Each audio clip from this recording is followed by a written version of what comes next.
ಬೆಳಗಾವಿ ಜಿಲ್ಲಾಸ್ಪತ್ರೆಗೆ ದಾಖಲಾಗಿದ್ದ ರೋಗಿಯೊಬ್ಬ ರಾತ್ರೋರಾತ್ರಿ ಆಸ್ಪತ್ರೆಯಿಂದ ಕಾಣೆಯಾಗಿದ್ದಾನೆ. ರಾಯಭಾಗ ತಾಲೂಕಿನ ಬಿರನಾಳ ಗ್ರಾಮದ 50 ವರ್ಷದ ಬಸಪ್ಪ ನಾಯ್ಕ ಕಾಣೆಯಾದ ರೋಗಿ. ಈತ ಜ್ವರ, ಬೇಧಿ ಹಾಗೂ ಬಿಳಿ ರಕ್ತ ಕಣದ ಕೊರತೆಯಿಂದ ಬಳಲ್ತಾ ಇದ್ದ. ಮೊದಲು ಸ್ಥಳೀಯ ಆಸ್ಪತ್ರೆಗೆ ದಾಖಲಿಸಿ ಚಿಕಿತ್ಸೆ ನೀಡಿದ್ದರೂ ಕೂಡ ಗುಣಮುಖವಾಗದ ಕಾರಣ ನಿನ್ನೆ ರಾತ್ರಿ 9 ಗಂಟೆಗೆ ಬೆಳಗಾವಿ ಜಿಲ್ಲಾಸ್ಪತ್ರೆಗೆ ಕರ್ಕೊಂಡು ಬರಲಾಯಿತು.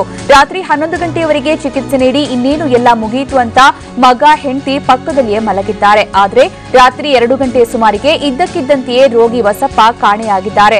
ರಾತ್ರಿ ಎಚ್ಚರವಾಗಿ ಪತ್ನಿ ನೋಡಿದಾಗ ಬೆಡ್ ಮೇಲೆ ಬಸಪ್ಪ ಕಾಣದೇ ಇದ್ದಾಗ ಆಸ್ಪತ್ರೆಯಲ್ಲಿ ಹುಡುಕಾಡಿದ್ದಾರೆ.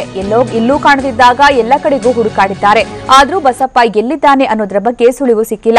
ಸದ್ಯ ಈ ವಿಚಾರ ಗೊತ್ತಾಗ್ತಾ ಇದ್ದಂತೆಯೇ ಗ್ರಾಮಸ್ಥರು, ಸಂಬಂಧಿಗಳು ಜಿಲ್ಲಾಸ್ಪತ್ರೆಗೆ ಆಗಮಿಸಿದ್ದು ಕಾಣೆಯಾಗಿರುವ ಬಸಪ್ಪನ ಬಗ್ಗೆ ಮಾಹಿತಿ ಪಡಿತಾ ಇದ್ದಾರೆ. ನಾವೀಗ ನೋಡಬಹುದು ಭಾವಚಿತ್ರದಲ್ಲಿ ಕಾಣಿಸ್ತಾ ಇರುವಂತಹ ಈ ವ್ಯಕ್ತಿಯೇ ಬಸಪ್ಪ. ಈತ ರಾತ್ರೋರಾತ್ರಿ ಆಸ್ಪತ್ರೆಯಿಂದ ಕಾಣೆಯಾಗಿರೋದು. ಇನ್ನು ಎಪಿಎಂಸಿ ಠಾಣೆಗೆ ದೂರು ಕೊಡೋದಕ್ಕೂ ಕೂಡ ನಿರ್ಧಾರವನ್ನ ಮಾಡಿದ್ದಾರೆ. ಈ ಕುರಿತು ಇನ್ನು ಜಿಲ್ಲಾಸ್ಪತ್ರೆಯ ಅಧಿಕಾರಿಗಳನ್ನ ಕೇಳಿದ್ರೆ ನಾವೇನು ರೋಗಿ ನೋಡ್ತಾನೆ ಕುಳಿತುಕೊಳ್ಳೋದಕ್ಕೆ ಆಗುತ್ತಾ ಅನ್ನುವಂತಹ ಉಡಾಫೆ ಉತ್ತರವನ್ನ ಕೊಡ್ತಾ ಇದ್ದಾರಂತೆ. ಇನ್ನು ರಾತ್ರಿ ಸೆಕ್ಯೂರಿಟಿ ಗಾರ್ಡ್ ಇರ್ತಾನೆ, ಆತನಿಗೆ ಇದು ಗೊತ್ತಾಗಿಲ್ಲ. ಮತ್ತೊಂದು ಕಡೆ ಆಸ್ಪತ್ರೆಯಲ್ಲಿ ಸಿಸಿಟಿವಿ ಇದ್ರೂ ಕೂಡ ಅವು ಸಹ ಬಂದ್ ಆಗಿವೆ. ಹೀಗಾಗಿ ರೋಗಿ ಸಂಬಂಧಿಗಳಿಗೆ ಯಾವುದೇ ಮಾಹಿತಿ ಸಿಗ್ತಾ ಇಲ್ಲ.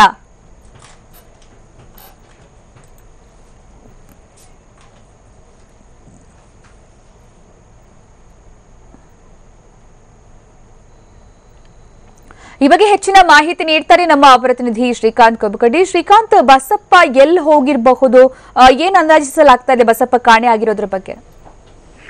ಸುಕನ್ಯಾ, ಏನು ಬಸಪ್ಪ ಏನಿದ್ದಾರೆ, ನಿನ್ನೆ ಆತನ ಸಂಬಂಧಿಗಳು ಈತನಿಗೆ ಏನಂತಂದ್ರೆ ತೀವ್ರವಾದಂತಹ ಒಂದು ಹೊಟ್ಟೆ ನೋವಿತ್ತು, ಜೊತೆಗೆ ರಕ್ತವೂ ಸಹ ಕಡಿಮೆ ಆಗಿತ್ತು. ಆ ಹಿನ್ನೆಲೆಯಲ್ಲಿ ಈತನಿಗೆ ಹೆಚ್ಚಿನ ಚಿಕಿತ್ಸೆಗಾಗಿ ಬೆಳಗಾವಿ ಜಿಲ್ಲಾಸ್ಪತ್ರೆಗೆ ಅಲ್ಲಿನ ಸ್ಥಳೀಯ ವೈದ್ಯರು ಸೂಚನೆಯನ್ನು ನೀಡಿದ್ರು. ಆ ಹಿನ್ನೆಲೆಯಲ್ಲಿ ನಿನ್ನೆ 9 ಗಂಟೆ ಸುಮಾರಿಗೆ ಬೆಳಗಾವಿಯ ಬಿಮ್ಸ್ ಆಸ್ಪತ್ರೆಗೆ ಈ ಬಸಪ್ಪನನ್ನ ದಾಖಲು ಮಾಡಲಾಯಿತು. ತದಾದ ನಂತರ ಈತನಿಗೆ ರಕ್ತ ತರುವಂತದ್ದು, ಜೊತೆಗೆ ವಿವಿಧ ಏನು ಚಿಕಿತ್ಸೆಗಳಿವೆ ಅವು ಮಾಡುವಷ್ಟರಲ್ಲೇ 11 ಗಂಟೆ ಆಯ್ತು. ತದಾದ ನಂತರ ಏನು ಇವರ ಸಂಬಂಧಿಗಳು ಅಂದ್ರೆ ಈತನ ಪತ್ನಿ ಮತ್ತು ಮಗ ಇಬ್ರು ಸಹ ಈತನ ಜೊತೆಗೆ ರಾತ್ರಿ ಇದ್ದಿರುವಂತದ್ದು.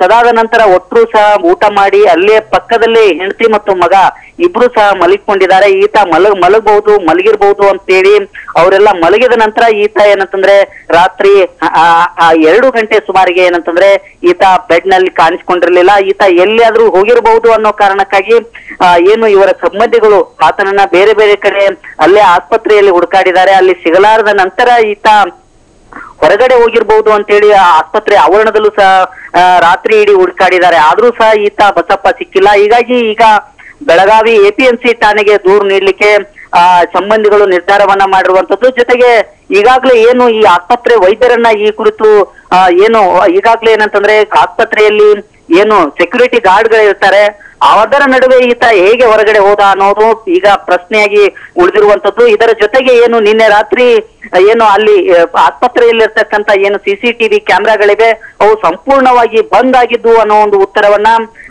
ಇಲ್ಲಿನ ಏನು ಬಿಮ್ಸ್ ಆಸ್ಪತ್ರೆ ವೈದ್ಯರು ನೀಡ್ತಾ ಇರುವಂತದ್ದು.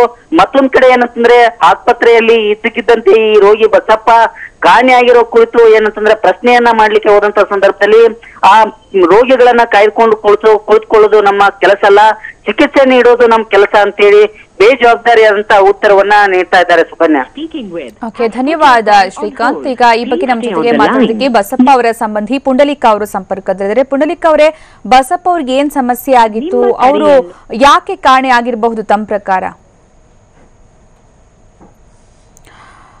ಸಂಪರ್ಕ ಸಾಧ್ಯ ಆಗ್ತಾ ಇಲ್ಲ, ಮತ್ತೆ ಅವ್ರನ್ನ ಸಂಪರ್ಕಿಸುವಂತಹ ಪ್ರಯತ್ನವನ್ನ ಮಾಡ್ತೀವಿ. ಒಟ್ಟಾರೆ ನಿಜಕ್ಕೂ ಕೂಡ ತುಂಬಾ ಆಶ್ಚರ್ಯ ಹುಟ್ಟಿಸುವಂತಹ ವಿಚಾರ. ಆಸ್ಪತ್ರೆಯಲ್ಲಿ ಮಲಗಿದಂತಹ ವ್ಯಕ್ತಿ ಇದ್ದಕ್ಕಿದ್ದಂತೆ ನಾಪತ್ತೆ ಆಗ್ತಾರೆ ಅಂತಂದ್ರೆ ಇದು ಅವರ ಸ್ವಂತ ನಿರ್ಧಾರನ ಅಥವಾ ಇದರ ಹಿಂದೆ ಯಾರ್ದಾದ್ರೂ ಕೈವಾಡ ಇದೆಯಾ ಅನ್ನುವಂತಹ ಅನುಮಾನ ಈಗ ಕಾಡ್ತಾ ಇರೋದು. ಈ ಬಗ್ಗೆ ನಮ್ಮ ಜೊತೆಗೆ ಮಾತಾಡೋದಕ್ಕೆ ಅವರ ಸಂಬಂಧಿ ಪುಂಡಲೀಕ ಅವರು ಸಂಪರ್ಕದಲ್ಲಿದ್ದಾರೆ. ಪುಂಡಲೀಕ ಅವರೇ, ಬಸಪ್ಪ ಅವರು ಕಾಣೆ ಆಗಿರೋದ್ರ ಬಗ್ಗೆ ತಮ್ಗೆ ಏನ್ ಅನ್ನಿಸ್ತಾ ಇದೆ?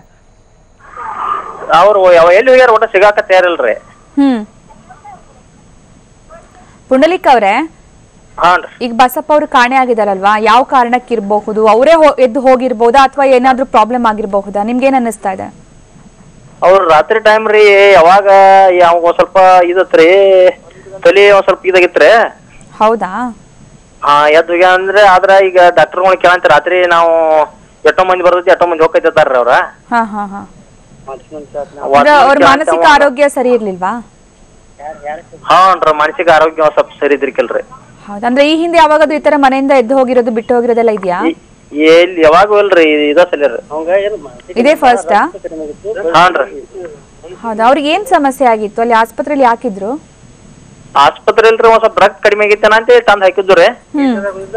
ಅಲ್ಲಿ ಕೆಜಿದಾಗ ಹಾಕಿದ್ರು, ಕೆಜಿದಿಂದ ಡೈರೆಕ್ಟ್ ಇಲ್ಲ ಬೆಳಗಾವ್ ಹಾಕ್ಬೇಕು ಇಲ್ಲಿ ಹತ್ತನ ಅಂತ ಇಲ್ಲಿ ಹಾಕಿದ್ರು. ಇಲ್ಲಿ ಹಾಕ್ಬಿಡ್ದ ಈಗ ರಾತ್ರಿ 9 ಹಾಕಿದ್ರಿ, ರಾತ್ರಿ 12ದಾಗ ಎದ್ದು ಹೋಗಿಬಿಟ್ಟಾನ್ರಿ. ಹೌದಾ, ಓಕೆ. ಅವ್ರ ಫ್ಯಾಮಿಲಿ ಬ್ಯಾಕ್ ಗ್ರೌಂಡ್ ಏನಿದೆ ಪುಂಡಲಿಕ್ ಅವರೇ? ಏನ್ರಿ ಅವ್ರ ಕುಟುಂಬದಲ್ಲಿ ಯಾರ್ಯಾರಿದ್ದಾರೆ? ಅವ್ರ ಮಗಾರಿ, ಅವ್ರ ಅವ್ವಾರಿ, ಅವ್ರ ಕಾಕಾಗಳ ಎಲ್ಲ ಅದಾರಲ್ಲ. ಹೌದಾ, ಎಷ್ಟೊತ್ತಿಗೆ ಇದು ಆಗಿರ್ಬೋದು? ಎಷ್ಟೊತ್ತಿಗೆ ಎದ್ದು ಹೋಗಿರ್ಬೋದು ಗೊತ್ತಾ ಏನಾದ್ರು? ರಾತ್ರಿ 9ಕ್ಕೆ ಇದನ್ನ ರಾತ್ರಿ 12ದಾಗ ಹೋಗ್ಯಾನ್ರಿ. 1 ಗಂಟೆಕ್ರಿ. ಓಕೆ, ಅಂದ್ರೆ ಹೋಗುವಾಗ ಏನಾರು ತಗೊಂಡ್ ಹೋಗಿರೋದು ಆತರ ಏನಾರು ಇದೆಯಾ? ಏನ್ ತೊಂದ್ ಏನ್ ಹೋಗಿಲ್ರಿ. ಅವ ಏನ್ ಸೆಲಾನ್ ಹೆಚ್ಚಿದೈತ್ರಲ್ಲ, ಚೂಜಿ ಒಂದಿರ್ತಾರ ಕೈಯಾಗ. ಆ ಕೈಯಾಗ ಸೂಜಿ ಒಂದಿತ್ರಿ, ಅದ್ ಸೂಜಿ ಸಕಟ್ ಹೋಗ್ಬಿಟ್ಟಾನ್ರಿ. ಸೂಜಿ ತಗೊಂಡೇ ಹೋಗಿದಾರಾ? ಹಾನ್ರಿ. ಪೊಲೀಸ್ ಸ್ಟೇಷನ್ ಕಂಪ್ಲೇಂಟ್ ಕೊಟ್ರ ತಾವು? ಕೊಟ್ಟದ್ರು, ಕಂಪ್ಲೇಂಟ್ ಕೊಟ್ಟದ್ರಿ. ಓಕೆ. ಯಾವ ಕಲರ್ ಡ್ರೆಸ್ ಹಾಕಿದ್ರು ಬಸಪ್ಪ ಅವರು ಹೋಗುವಾಗ? ಕಲರ್ ಯಾವ್ದು ಹಾಕ್ಯಾರ? ಯಾವ ಕಲರ್ ಅರಿವಿ, ಯಾವ ಕಲರ್ ಹಾಕ್ಯಾರ? ಯಾಕಂದ್ರೆ ಯಾರಿಗಾದ್ರೂ ಅವ್ರ ಕಣ್ಣಿಗೆ ಬಿದ್ರೆ ಅವ್ರು ವಾಪಸ್ ತಂದು ಒಪ್ಪಿಸ್ಬೋದು ಅಂತ.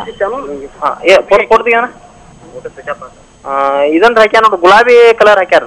ಗುಲಾಬಿ ಕಲರ್ ಡ್ರೆಸ್ ಹಾಕಿದ್ರೆ ಕೈಯಲ್ಲಿ ಸೂಜಿ ಇತ್ತಲ್ವಾ? ಈಗ ಕಾಣ್ಯದ ಬಿಳಿದ್ ಹಾಕ್ಯಾನ್ರಿ. ಬಿಳಿ ಹಾಕಿದಾರ? ಟವಲ್ ಸುತ್ತಾನ್ರಿ. ತಲೆ ಮೇಲ ಟೋಪಿ ಐತ್ರಿ, ಬಡ್ಯಾಗ ಟವಲ್ ಸುತ್ತಾನ್ರಿ. ಹೌದಾ, ಎಷ್ಟು ವರ್ಷ ವಯಸ್ಸಾಗಿತ್ತು ಪುಂಡಲಿಕ ಅವರೇ ಅವರಿಗೆ? ಅವ್ರಿಗೆ 50 ವರ್ಷ. 50 ವರ್ಷ. ಮಾತನಾಡೋದೆಲ್ಲ ಸರಿಯಾಗಿ ಮಾತಾಡ್ತಿದ್ರಾ? ಹಾನ್ರಿ, ಮಾತಾಡ್ತಿದ್ರಲ್ಲ. ಅಂದ್ರೆ ನೀವು ಮಾನಸಿಕ ಆರೋಗ್ಯ ಸರಿ ಇರ್ಲಿಲ್ಲ ಅಂದ್ರಲ್ಲ, ಮಾತಾಡೋದೆಲ್ಲ ಸರಿ ಇತ್ತಾ? ಓಕೆ, ಸಂಪರ್ಕ ಕಡಿತಗೊಂಡಿದೆ. ಇದು ಕಾಣೆಯಾಗಿರೋ ಬಸಪ್ಪ ಅವ್ರ ಬಗ್ಗೆ ಅವರ ಸಂಬಂಧಿಕರು ಕೊಟ್ಟಂತಹ ಡೀಟೇಲ್ಸ್. ಯಾರಿಗಾದ್ರೂ ಬಸಪ್ಪ ಕಣ್ಣಿಗೆ ಬಿದ್ರೆ ದಯವಿಟ್ಟು ಅವರ ಕುಟುಂಬಸ್ಥರಿಗೆ ಅವ್ರನ್ನ ಕರ್ಕೊಂಡು ಬಂದು ಒಪ್ಪಿಸ್ಬೇಕಾಗಿ ಈ ಮೂಲಕ ಕೇಳ್ಕೊತಾ ಇದೀವಿ. ಯಾಕಂತಂದ್ರೆ ಬಸಪ್ಪ ಅವರು ಅವರ ಆರೋಗ್ಯ ಸ್ಥಿತಿ ಸರಿ ಇರಲಿಲ್ಲ, ಅವ್ರಿಗೆ ಮಾನಸಿಕ ಆರೋಗ್ಯ ಅಷ್ಟು ಸ್ಥಿಮಿತದಲ್ಲಿ ಇರಲಿಲ್ಲ. ಹೀಗಾಗಿ ಅವ್ರು ಎದ್ದು ಹೋಗಿರಬಹುದು ಅಂತ ಕೂಡ ಅನುಮಾನ ವ್ಯಕ್ತ ಆಗ್ತಾರೆ. ಆದ್ರೆ ಯಾವ ಕಾರಣಕ್ಕೆ ಅವ್ರು ಎದ್ದು ಹೋಗಿದ್ದಾರೆ, ಅವರಾಗಿ ಎದ್ದು ಹೋಗಿರೋದಾ ಅಥವಾ ಬೇರೆನಾದ್ರೂ ತೊಂದರೆ ಸಮಸ್ಯೆ ಆಯ್ತಾ, ಬೇರೆ ಯಾರಿಂದಾದ್ರೂ ಸಮಸ್ಯೆ ಎದುರಾಯ್ತಾ, ಈ ಬಗ್ಗೆ ಇನ್ನಷ್ಟು ತನಿಖೆ ನಂತರ ಗೊತ್ತಾಗಬೇಕಾಗಿದೆ. ಆದ್ರೆ ಬಸಪ್ಪ ಅವರು ಆದಷ್ಟು ಬೇಗ ಮನೆಗೆ ಬರಲಿ ಅನ್ನುವಂಥದ್ದು ಅವರ ಕುಟುಂಬಸ್ಥರ ಬೇಡಿಕೆಯಾಗಿದೆ.